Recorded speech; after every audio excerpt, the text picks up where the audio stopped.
are getting our box delivery set up for a awesome partnership that we got going on with Sanderling Waldorf Academy. And a very nice family from that school has organized the purchase of 12 boxes to be delivered every 2 weeks. They asked for them to be delivered on Thursdays, which is why we are doing it today. And yeah, we're gonna get that going. We're gonna start with getting our salad bags prepared. Part of today's box is baby kale salad greens that are grown here. So we're gonna bag that. It's incredible to have partners such as this, especially as we look for our future goal, or aim for our future goal of hitting, I want to do 100 boxes a week. That might sound quite crazy, especially given that we're on a good week doing 17 to 20. But I think everything is primed to allow us to get to that 100 box rate. And I think partnerships like this are going to be a huge reason why we get there. Then we have a back-end system that manages all of the credit purchasing and redemptions. That makes it capable for us, at least at the moment, to easily manage more subscribers. What's needed next is a little bit more improvement on our systems, on our sales systems, how people buy and purchase credits, but mostly on our marketing. And that's where I think the opportunities for improvement are in the marketing department. And my hope is, once we push some Facebook ads, and I'm able to actually produce some decent ad content to promote on social, that we will kind of hit a little bit of a critical mass there. A couple more partnerships like this, shopping this idea around to schools, to other members of the community, positioning ourselves as truly local produce, which I think is relatively unique, truly local, truly organic, variety, seasonality, freshness. This stuff is never but more than a couple days post-harvest. So yeah, got some big plans. But without a lot of support and opportunity to enable those plans to take shape. Part of stuff I think about when I'm bagging here is recognizing things that won't scale. Not to say that what I'm doing right now isn't scalable, it's just how do we get our systems dialed to the point that we can pump out 100 boxes. And when I say 100 boxes, I don't think it's 100 boxes at one time. I think instead we would grow to offering Wednesday pickups, Thursday pickups, Friday pickups. And we'd be offering those every single morning of those days. And as we are able to grow and expand, we'd be able to work with our third-party partners, partner farms, to just pretty much do what we do Wednesdays right now for 3 days. It's definitely possible, it's definitely doable, definitely is going to take time,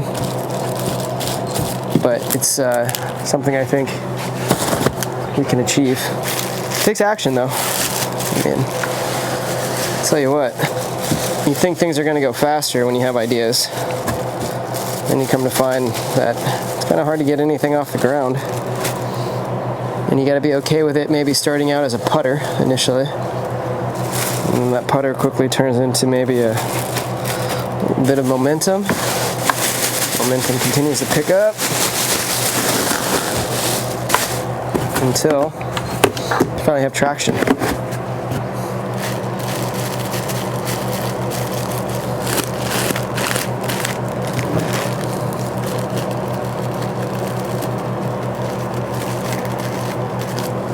It's in these little tasks, actually, which I kind of enjoy. I don't not enjoy them, but I do try to remind myself while we're doing it.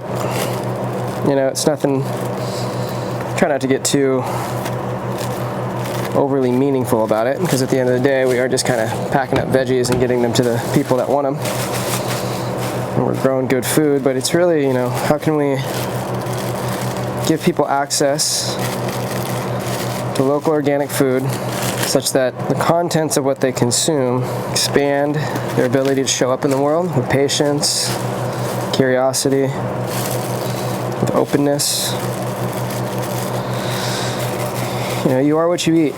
What you put in your body reflects in what you put out into the world. I learned that firsthand. I never used to be an organic food guy. Most people confuse me thinking I've been doing this or thinking this way since I was a kid, that I have some hippie parents. Couldn't be further from the truth.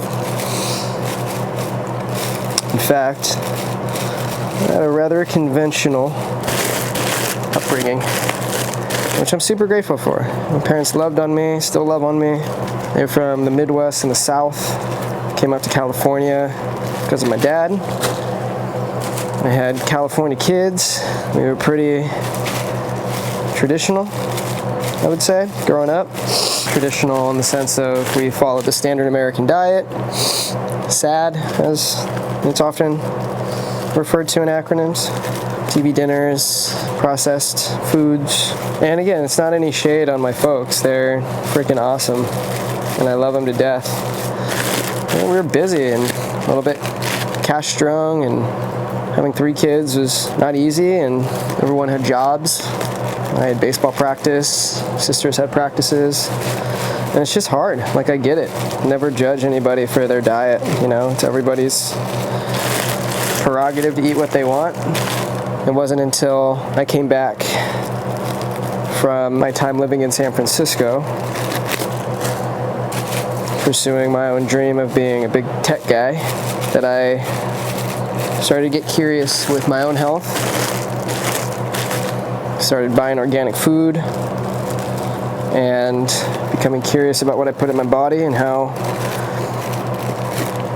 what I put in my body was in direct relationship to how the food before me was treated. So what were the farmers doing? And then that got me to subscribe to my first CSA box, which shout out to BY's Ranch. They were the OGs. I used to pick up their box at Lofty Coffee on the corner of the 101. And yeah, from there just became more curious, started gardening, started from there volunteering on farms. I wanted to see how food was grown at scale. And then that just continued to what we see today, which is trying to make it in this space of growing and distributing food to other people who might be on the beginning or in the middle or well into their health journey. And I think, again, it's expressed in so many different ways. I think I've spanned the gamut of being overly obsessed with food and what I eat, and then I've kind of chilled out a little bit. But I do have some principles, some non-negotiables. I don't like eating toxic food. I don't like supporting farms that practice neglect for their animals or other life forms that they are supposed to be caretaking. Alright, we got our salads. We gotta get the boxes going. So put the salads over here. A little bit of assembly line process coming up. Boxes are one of those things that I find to be an area for us to improve on from an efficiency perspective. It's common in the industry that boxes are self-folding. We, of course, go at it a bit of the cheap way, in which we cut our own and tape our own. A little bit more time required, but also not impossible either.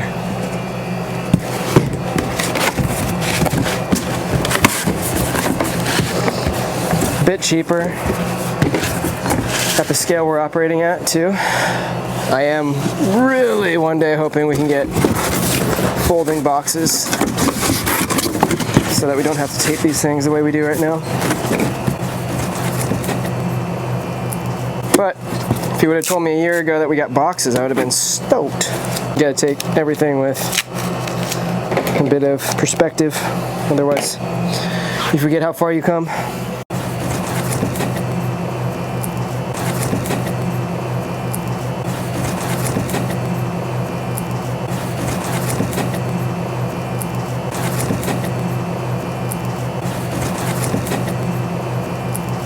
Got 9 o'clock? Yeah, we're humming. Let's go. What's up, Hannah?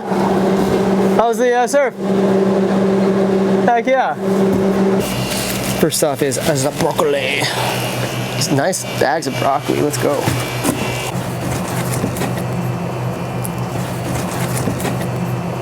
Next up is the curly kale.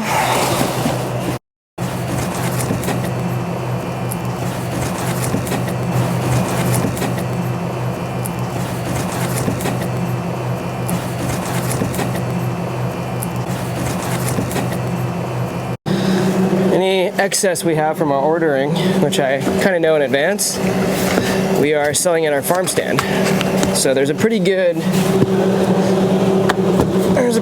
offloading of product as time goes on, to where shouldn't be holding much inventory. Everything's pretty lean, and our minimal storage operation works out pretty okay. Peas are up next. Next up is the curly kale. Next up is the curly kale. Next up is the curly kale. And when going back again to the primary focus of this whole endeavor, we want people just to have access to good food. No matter if I grow it, someone else grows it. What I'm really kind of keen on lately and fascinated by is the distribution side of the equation of local food systems. That is something I aspire to kind of fill a role in. I think we're kind of hitting a pretty cool rhythm with this box program we got going on. I'm seeing a lot of opportunity, that is. And I'm seeing some pretty good responses. Onions are up next. It's from Sage Mountain on Anza.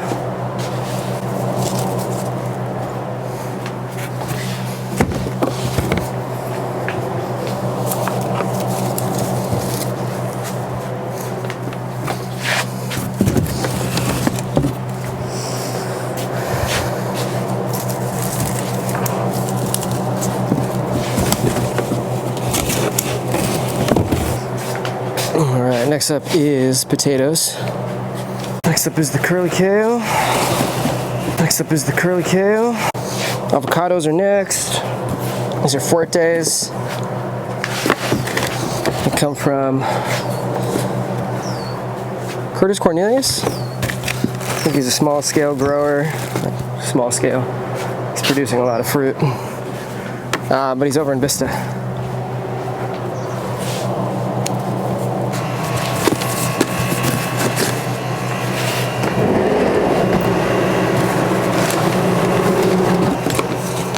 Last but not least, we got our cards. Detail what's in the box. Give some recipe ideas. Highlight the farmers that made all this possible. And provide a little bit of an added experience to the box itself.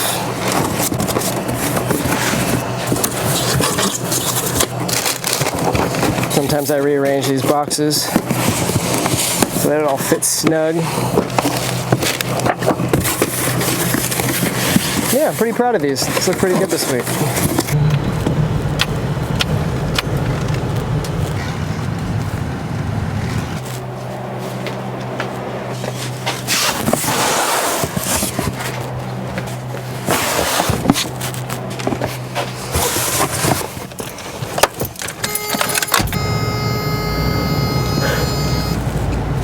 And we're off. Try to get these boxes over there by 10. Got 12 in cargo. About a 20-minute drive there.